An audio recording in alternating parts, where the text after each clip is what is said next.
Keep the hot topics rolling around. Some things that we really like here, Joe Ranieri, are nostalgia. I get caught up in it. Like you watched the game yesterday at Rickwood Field, love the nostalgia. I love walking in the ballpark and say, boy, 25, 30 years ago, do you remember the home run that was hit here? Used to walk in the Veterans Stadium before it was knocked down and look up into the 600 level and see where a home run had a little star on it that said S, where Willie Stargell.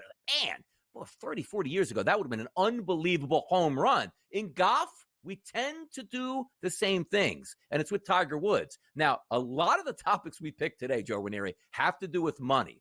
Tiger Woods now on the PGA Tour, as old as he is right now and non-competing, he is still a draw. So if you're looking for the PGA Tour to say, how can we keep ratings good and moving in the right direction when more and more people are deflecting and going to LIV Golf, let's get Tiger Woods in more of these events that he wouldn't qualify for. So a lifetime exemption is on the table for exceptional lifetime achievement, which means in those elevated tournaments with the $20 million purse, if Tiger says he would like to play in any one of those tournaments, he's automatically accepted. The thing I do like here from the PGA Tour is it's not taking the place of maybe a regular qualifier who could have used that spot and thought he could compete in that tournament. So let's start here. The PGA Tour says, hey, Tiger, you want to show up and play?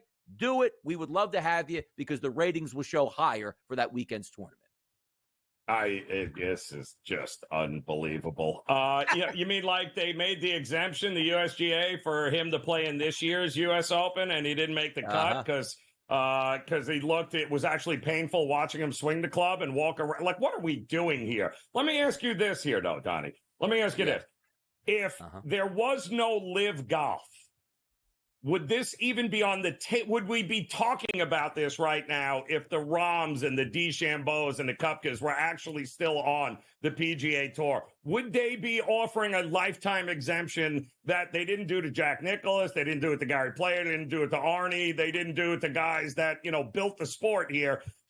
Would they be doing it? Or is this strictly not so much nostalgia as it is nobody's watching because half of our best players are on another tour we can't talk about?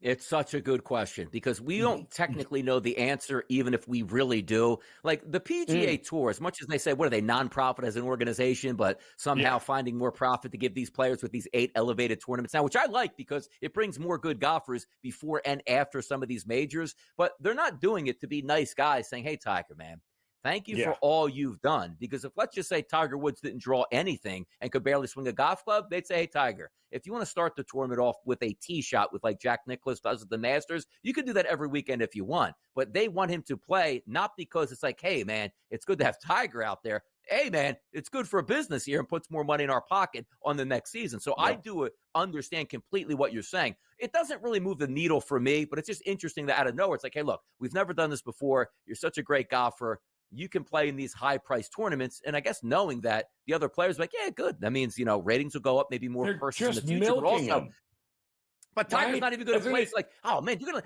let Tiger in this? He's going to win this tournament again. I can't get first place. Like, no, not anymore.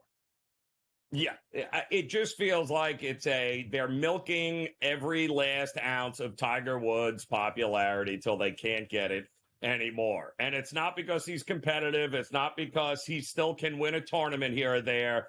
They're doing it for their own benefit. And listen, if I'm Tiger Woods, man, like you got like Tiger, like move on, man. You want to show up to Augusta once a year, great. But I mean, having this guy show up, not because you think he can actually be competitive, that just you hope somebody buys a ticket or watches the event.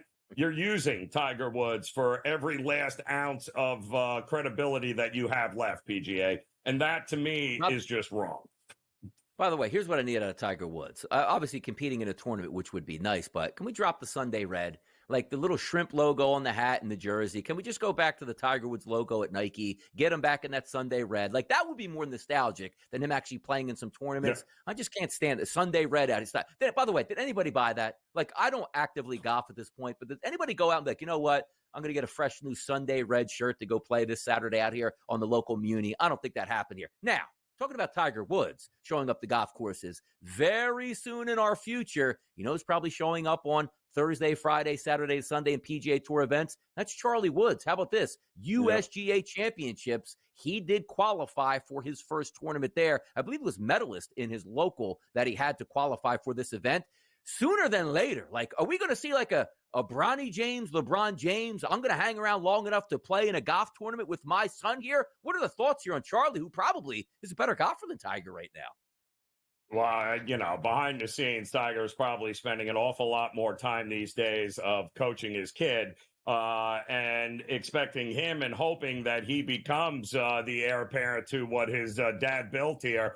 And all indications are the kid loves it. The kid is extremely talented.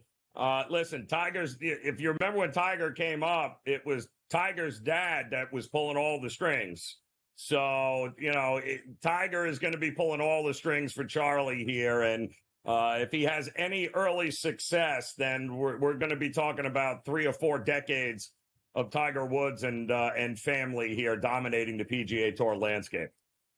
Yeah, like what happens if his son is like, let's just say 18 years old, maybe plays a year or two like Tiger did at Stanford and turns pro and goes, hey, Dad, going to the LIV Golf Tour. They just offered me a check of $600 million right off the bat. Ooh, that would be a struggle in the Woods household at that point right now. But it is kind of interesting to see because when you are, let's just say Tiger Woods, it's Tiger Woods and Jack Nicklaus, right? Greatest golfers of all time.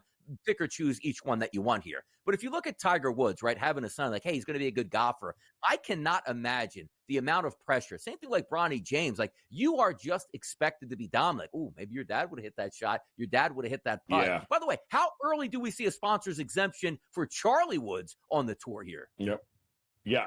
Well, it's an anomaly because usually the game's greatest in any sport, their offspring aren't even remotely in the same ballpark. Yes. You know how hard it is to get that? The only one I can think of would be Griffey Sr. and Griffey Jr. Yeah. Everybody else, father-son combinations, it never happens. So I can't wait to see how this works out. Yeah, it's like Dad's a billionaire. Like, just give me the black MX card. I'm going to play Xbox. I don't have to work a day in my life here. And look, you know what? I'm Tiger Woods' kid, but good on Charlie. Let's see if he can surpass his father in majors.